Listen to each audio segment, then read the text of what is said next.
কিছু অসাধু ব্যবসায়ী আছে, তারা রমজান আসলেই ফায়দা লুটার চেষ্টা করতেছে। সারা বিশ্ববাসী তাদের উৎসবের সময় দ্রব্যমূল্যের দাম কমিয়ে দেয়, কিন্তু বাংলাদেশে সম্পূর্ণরূপে তার উল্টো। সামনে মাহে রমজান, এই মাহে রমজানের যাতে পবিত্রতা নষ্ট না হয় সেই জন্য আমরা সকলকে আহ্বান করতেছি।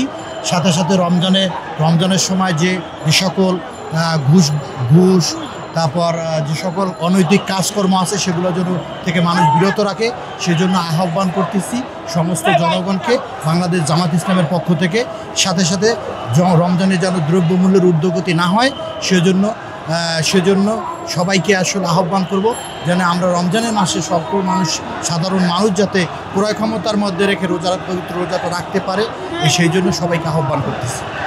দেশ জুড়ে তোলপাড় ওয়ালটন ফ্রিজ কিনে আপনিও হয়ে যেতে পারেন মিলেনিয়ার।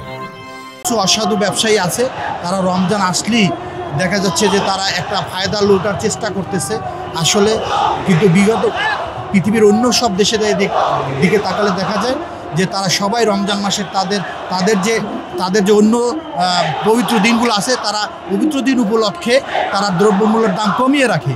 বাট আমরা বাংলাদেশের এই চিত্রটা উল্টো, আমরা রমজান আসলেই বেশি মুনাফার লাভে আমরা দ্রব্যমূল্যের দাম বের করে দিই।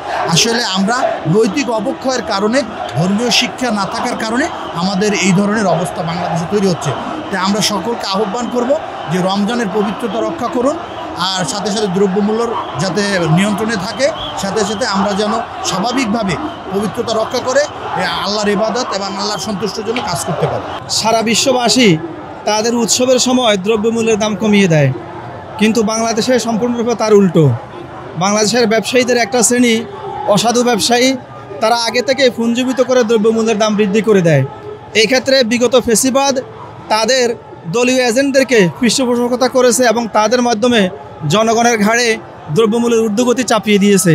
বর্তমান বৈষম্য বিরোধী অন্তর্বর্তী সরকার তারা এখনও দ্রব্যমূল্য নিয়ন্ত্রণে আনতে ব্যর্থ হয়েছে। আমরা আজকের এই বিক্ষোভ মিছিলের মাধ্যমে সারা দেশবাসীর পক্ষ থেকে অন্তর্বর্তী সরকারের কাছে আহ্বান জানাতে চাই, বিলম্বে আপনারা দ্রব্যমূল্যের ঊর্ধ্বগতি নিয়ন্ত্রণে নিয়ে আসুন।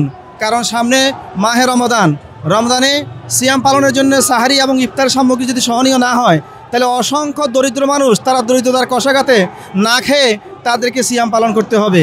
কাজেই সরকারকে আমরা দ্রুত আহ্বান জানাচ্ছি, আপনারা দ্রব্যমূল্য অবশ্যই রমজানের আর 1-2 দিন বাকি আছে, এর আগে নিয়ন্ত্রণে নিয়ে আসা, সাধারণ মানুষের ক্রয় ক্ষমতার মাধ্যমে যেন নিয়ে আসা হয়, মানুষ যেন স্বাচ্ছন্দ্যে কেনাকাটা করে রমজানের সিয়ামের বিধান পালন করতে পারে এবং ইফতার সামগ্রী মানুষ যেন গ্রহণ করতে পারে। একই সাথে বাংলাদেশ জামাত ইসলামের পক্ষ থেকে আমরা সারা দেশবাসীকে মাহে রমজানের শুভেচ্ছা, অভিনন্দন এবং মুবারকবাদ জানাতে চাই। সকল মহলকে রমজানের পবিত্রতা রক্ষা করার জন্যে আমরা উদাত্ত আহ্বান জানাতে চাই।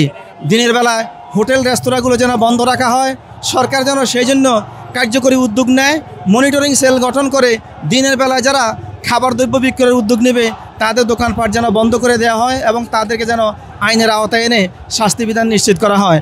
আমরা আবারও আজকের এই বিক্ষোভ মিছিল থেকে সারা দেশের সকল তৌহিদি জনতাকে বাংলাদেশ জামাত ইসলামীর আজকের এই বিক্ষোভ মিছিলে সমর্থন জানানো এবং সারা দেশব্যাপী বিক্ষোভ কর্মসূচির মাধ্যমে সরকারকে দ্রব্যমূল্যের ঊর্ধ্বগতি নিয়ন্ত্রণ করতে বাধ্য করার উদাত্ত আহ্বান জানাচ্ছি।